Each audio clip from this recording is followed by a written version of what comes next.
I mean, this seemed like you guys a really tough battle against them, and you guys came away with it. But what did it say about the effort that it took to win this game?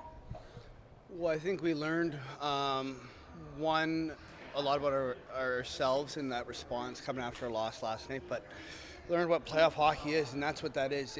We had to grind that one out. Nothing was easy. Nothing was given to us, and credit to the group. We stuck with it, and I think we killed. It was like 4 minutes straight there at the start of the third. We got that done. Got to learn to capitalize on a power play near the end, but at the end of the day, we were able to one, get to overtime, then two, get that extra point, which is massive at this time of the year. Your goal was so cool, and when Malott dished the puck to you, it was kind of wobbling, and you just swung it. Did you think you were just trying to move it? Like, what was going through your mind during that?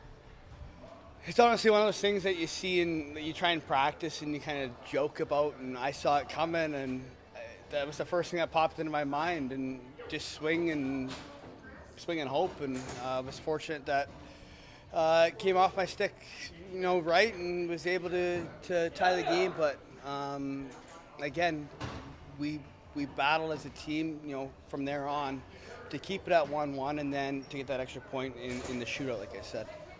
I know Phoenix Copley had a big night, but for you guys on the PK especially, block shots seem to be really important.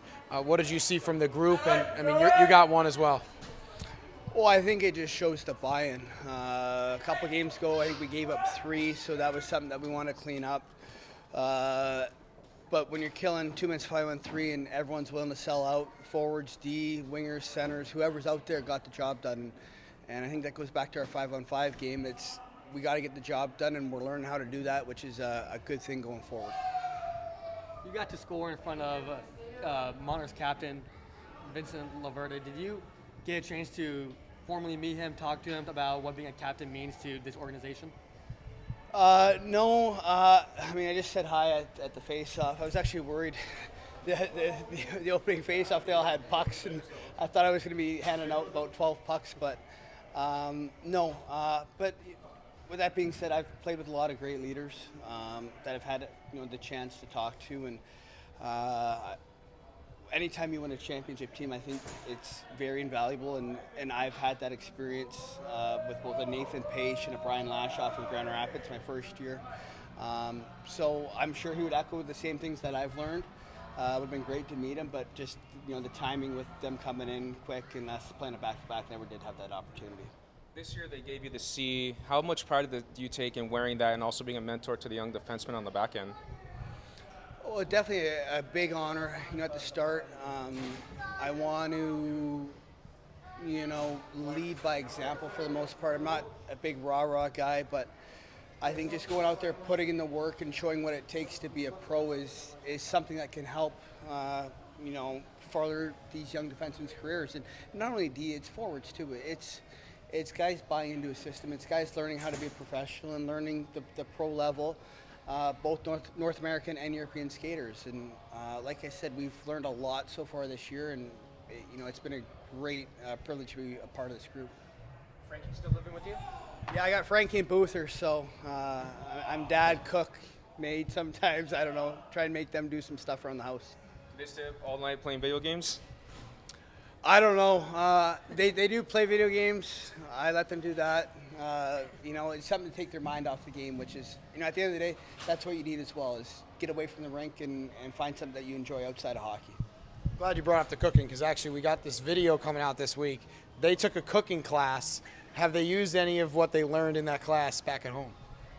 I don't think so. I haven't seen it yet. Bringing it back to this week, I mean, you guys knew that you needed to respond after yesterday. It seems like all season when a response has been necessary, you guys have gotten that. And I know you spoke about the buy-in a little bit, but what did you see from your group tonight to make sure that what happened yesterday didn't happen again?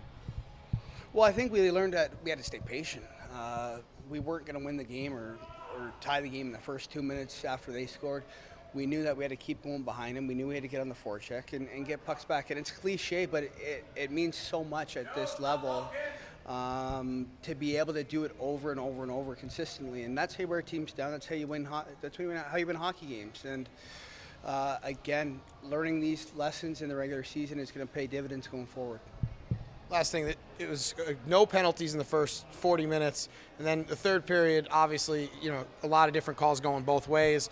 But what was that like for you guys to not get frustrated after 3 straight were called on you guys? No, I think it was 4, and I think I let the ref know about that. But I mean, at the end of the day, you look. Do you like the first one? After you haven't called a penalty, I don't know. The high stick, double binder, you're bleeding. It's hard to argue that one. And delay a game, hard to argue those. Did it end up at the bench? I don't know. But at the end of the day, there's 6 minutes of penalties right there that you can't argue. And we did a great job of bearing down, killing it, getting our clears, getting our blocks. And Copper was there when we needed him. And him and Ports, I know he's out right now, but our goaltenders have been rocks for us this year. And it's awesome to play in front of them.